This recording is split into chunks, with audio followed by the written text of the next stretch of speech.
Today has been the worst day of my life. I knew it the moment I woke up and looked in the mirror. I thought, this day's fucked. It's a bad hair day. So I went back to bed. You know, my hair is the bane of my existence. I have secretarial hair. No matter how I try to get the just fucked look, I only ever look like I'm going to take shorthand. Oh, I'm not trying to offend anyone who is a secretary. God knows, I didn't learn to type at my private school because I was going to be something special. And now the ones who became secretaries are on 100,000 a year, and I'm still waitressing at the Happy Carrot Cafe. I'd probably still be in bed if it wasn't for this self-help book I'd borrowed from my friend Gabby. It was on the bedside table.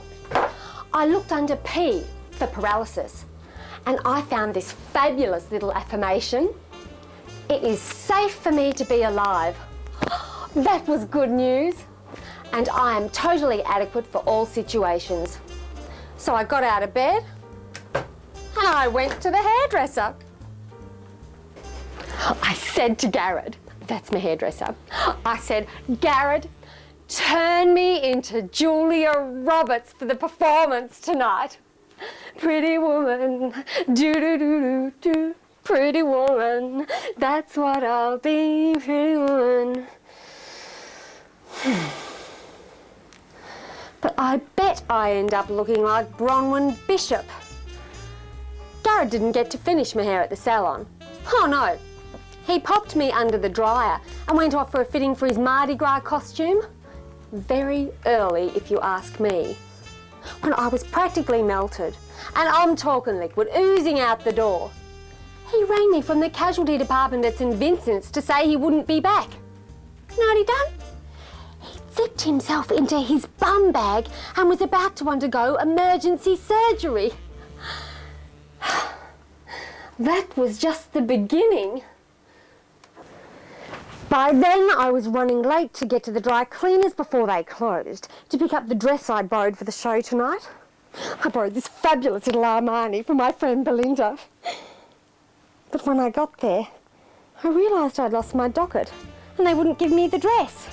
Well, I looked so ridiculous. The owner thought I was a loony and wouldn't give me the dress unless I proved my identity. I said, mate, you have got to be kidding. I have been desperately searching for my identity for the past 10 years. Do you think I'm going to find it in your dry cleaning shop? He pushed me out of the shop and slammed the door in my face. What a humorless, rotten, bloody son of a dry cleaner. I was furious, but I resisted the urge to punch his door in. Instead, got out my little book, looked under F for frustration, and said loudly to myself, I flow with the changes taking place in my day as best I can. And I floated off to buy myself a new dress at St Vincent de Paul. Well, I didn't have any choice. I'd left my bloody wallet on the counter. I got this fabulous little dress, a real bargain.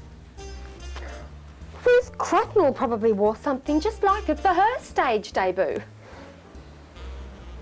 In fact, it's probably hers. It was a real bargain. Cost the same as a bus ticket, which of course meant I had to walk all the way home to pick up all my props. It's always the same, isn't it? You get involved in theatre and the entire contents of your home end up on stage with you. But looking on the bright side, it burnt off twice as many calories as my Nubsowicz. It's not a Polish surname. That's my new body super sculpt circuit step workout class. Twice as many calories. You've got to look on the bright side. Think positive. I believe in the power of New Age thinking. Well, I try very hard to. And they are right. Out of something bad, there's always something good. Funny, isn't it? That used to be my mother's favourite saying. I thought it sounded familiar.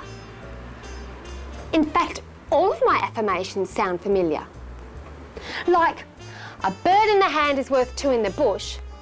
Well, that's the same as make the most of your moment and live in the now. And don't shit in your own backyard. That means my home reflects my inner peace and calm. No worries, mate. No worries, mate means my life feels better when I choose to look at it from a no-lose position. Maybe my mother discovered New Age thinking. Or perhaps there's no such thing. It's just Stone Age thinking recycled. But that's okay. That just means that New Age philosophy is environmentally friendly. For instance, love others as much as you love yourself. That is recycled from the Bible. You know, I was shopping in Bondi Junction the other day when I was befriended by a couple of Christians. Now, they're always in Bondi Junction, aren't they? Chatswood, never. Bondi Junction, every single time. Why is that? Are there more losers in the eastern suburbs or something? I don't know. Anyway, they asked me along to this Bible reading. I said, I've read that book. Terrible story. Too many characters. Unbelievable plot. Unbearably ethnic. And the main character dies far too early. Whoever wrote that should give up writing and stick to carpentry. But, Jesus, there are a few really good affirmations in there. Well, that's enough of the ironing. I think I better get my props together, get out of this flat, get off to that theatre, and get on with my show.